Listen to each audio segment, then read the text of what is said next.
Hello বন্ধুরা, আজকের এই ভিডিওতে আমরা শিখব প্ল্যান্টস নেম মানে উদ্ভিদের নাম। তো চলো এই মজাদার ভিডিওটি শুরু করি। এটি একটি অ্যাপেল ট্রি। অ্যাপেল ট্রি মানে আপেল গাছ। এটি হলো বানিয়ান ট্রি। বানিয়ান ট্রি মানে হলো বট গাছ। এটি হলো বানানা ট্রি।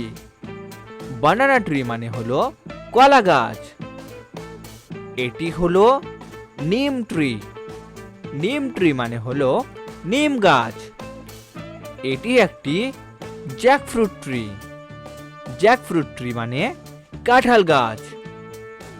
এটি হলো ক্যাকটাস। ক্যাকটাস মানে হলো ক্যাকটাস। এটি হলো অরেঞ্জ ট্রি। অরেঞ্জ ট্রি মানে হলো কমলা লেবুর গাছ। এটি হলো কোকোনাট ট্রি। কোকোনাট ট্রি মানে হলো নারকেল গাছ। এটি হলো লেমন ট্রি। লেমন ট্রি মানে হলো লেবু গাছ। এটি হলো ম্যাঙ্গো ট্রি। ম্যাঙ্গো ট্রি মানে আম গাছ। ভেরি গুড বন্ধুরা, তোমরা এই ভিডিওটিকে একটি লাইক করে দাও, শেয়ার করে দাও আর চ্যানেলটিকে সাবস্ক্রাইব করে দাও। দেখা হচ্ছে পরবর্তী ভিডিওতে।